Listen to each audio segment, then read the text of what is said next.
Somebody was asking me to do a video next time I repaired one of my motors. So it's one of the 16,000 kV Happy Model motors. The motor wire, one of the wires broke off.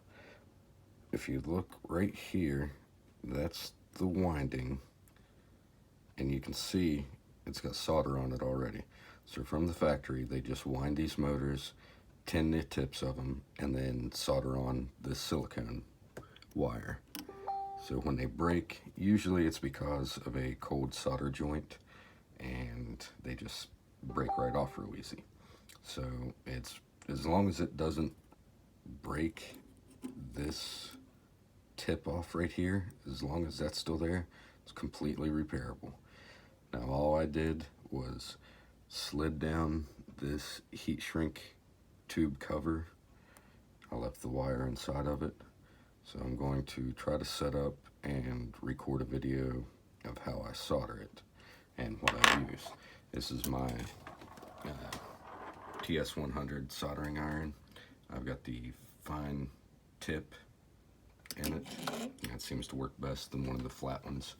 So I'm going to set up and try to record soldering this and see how it goes. Alright, I'm going to try to film soldering this. This is one of the motor wires that broke. Right there, I'm not sure if you can see it or not, but there is the winding. That's the tip of the winding when they make the motors. Once they're done, they just leave the tip there. Then they solder on these silicone wires. So when most of these wires break, it's simply because of a cold solder joint or a weak solder joint right here. As long as that tip of the winding is still there, you can solder back onto it and it'll be just like new. If the piece of the winding happens to be broke off, then you'll want to get an X-Acto knife blade and you'll want to try to scrape on the outside of that little piece of the winding. These are enamel coated magnet wires. You can't solder to the enamel, you have to get it scraped off before you can tin it. So if that happens to be broke off and you still have enough left to try to solder to, then scrape that off, re-tin it, then you can go about soldering it. But if it's just a cold solder break, then this one is still tinned. So I'm just going to touch it a little bit and get a little bit more solder on it and go from there. I'm using my TS100. I'm at 400C. That way it gets real hot real fast. I'm using just some old solder I've had.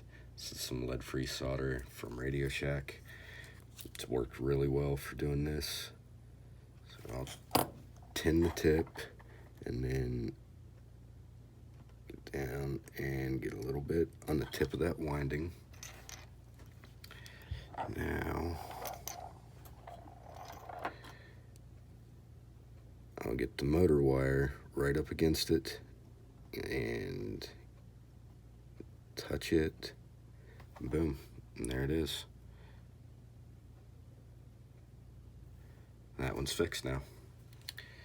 Now I'll just slide this little piece of shrink tube back up that they had over from the factory, and that thing's good to go now. Put it back in the Mobile 7 and take off.